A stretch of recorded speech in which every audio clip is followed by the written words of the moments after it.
Assalamualaikum warahmatullahi wabarakatuh.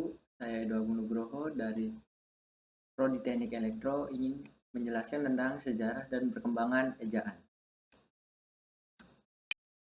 Apa itu ejaan?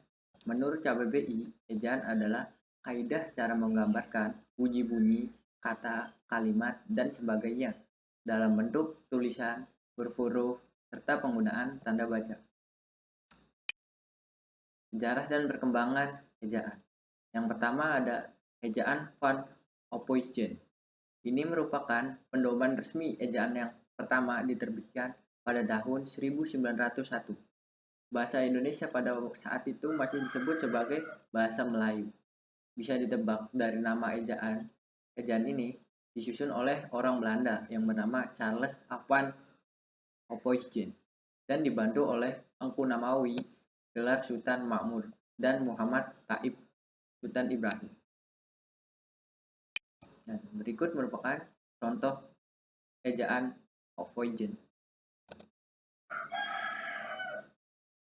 Si penggunaan huruf Y yang masih menggunakan Y, seperti contohnya kata yang masih dituliskan jang, sajang, kata huruf U yang masih menggunakan huruf O dan E, seperti kamu dan umur, dan penggunaan huruf C yang masih digabung dengan huruf D, jadi jujur, satu, dan huruf C yang masih menggunakan huruf TJ, terus cucu, cantik, dan sebagainya. Bisa dilihat pada layar.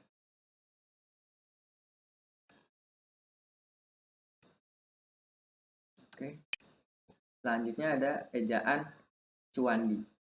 Ejaan ini menggantikan ejaan Van Ophuijsen setelah diresmikan pada tanggal 19 Maret 1947 berdasarkan surat keputusan Menteri Pendidikan, Pengajaran, dan Kebudayaan Republik Indonesia. Ejaan ini bisa dinamakan ejaan Chwandi dikarenakan disusun oleh Mr. Raden Chwandi yang pada saat itu menjabat sebagai Menteri Pendidikan, Pengajaran, dan Kebudayaan Republik Indonesia. Pembaharuan dari ejaan Chwandi terletak dalam penggunaan diftong, gabungan dua huruf vokal, OE yang diganti menjadi huruf U, dan dihapuskannya tanda apostrof. Nah, tanda apostrof ini diganti menjadi huruf K atau tidak dituliskan sama sekali.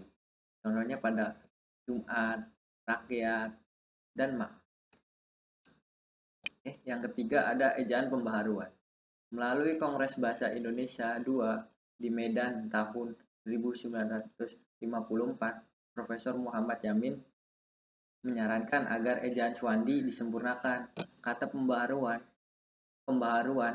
yang disarankan panitia yang diketuai Prijono dan Katopo antara lain membuat standar dan satu fonem, satu huruf, satu fonem, satu huruf, dan diftong I, au, dan ui dieja menjadi I, au, dan oi, yang pada awalnya menggunakan huruf I menjadi huruf Y, dan awalnya menggunakan huruf U diganti menjadi huruf W. Selain itu, tanda hubung juga tidak digunakan dalam kata yang berulang yang memiliki makna tunggal, seperti kupu-kupu dan alun-alun. Namun ejaan ini tidak jadi diresmikan dalam undang-undang. Yang keempat ada ejaan Melindo. Melindo ini akronim dari Melayu Indonesia.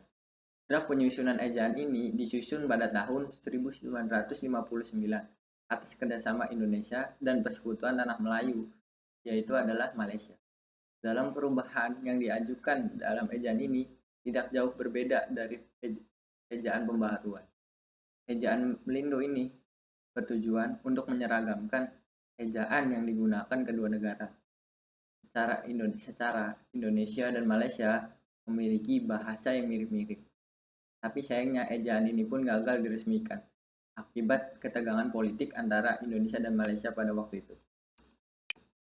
Yang kelima ada ejaan LBK atau ejaan Lembaga Bahasa dan Kesusastraan.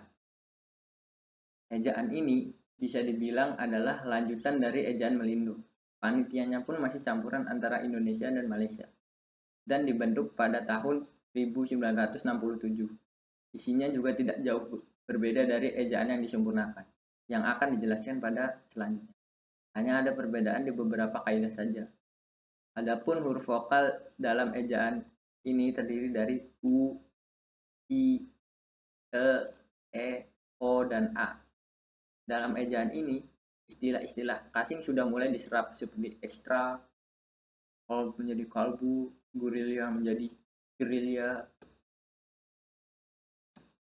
Yang keenam ada ejaan yang disempurnakan atau yang sering kita sebut sebagai EYD.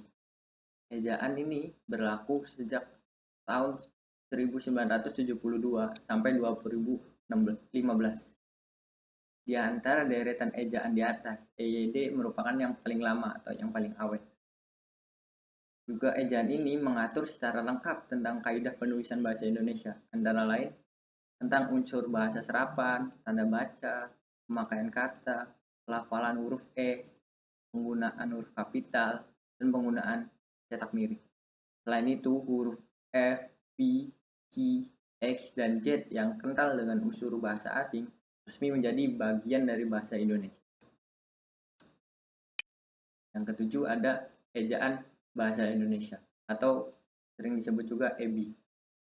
Berdasarkan Peraturan Menteri Pendidikan dan Kebudayaan Republik Indonesia Nomor 50 Tahun 2015 tentang Pedoman Umum Ejaan Bahasa Indonesia, EBI pun resmi berlaku sebagai ejaan baru bahasa Indonesia. Latar belakang diresmikan ejaan baru ini adalah karena perkembangan pengetahuan, teknologi, dan seni sehingga pemakaian bahasa Indonesia semakin luas.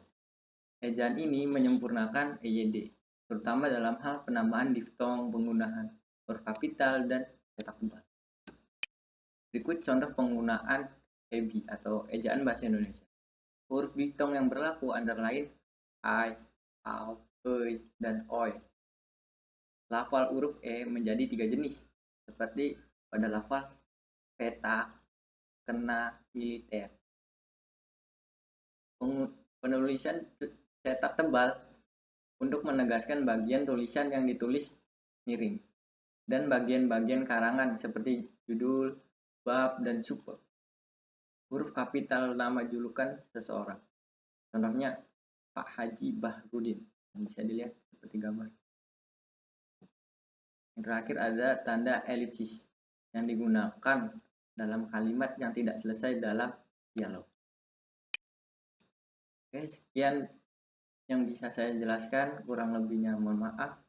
Wassalamualaikum warahmatullahi wabarakatuh.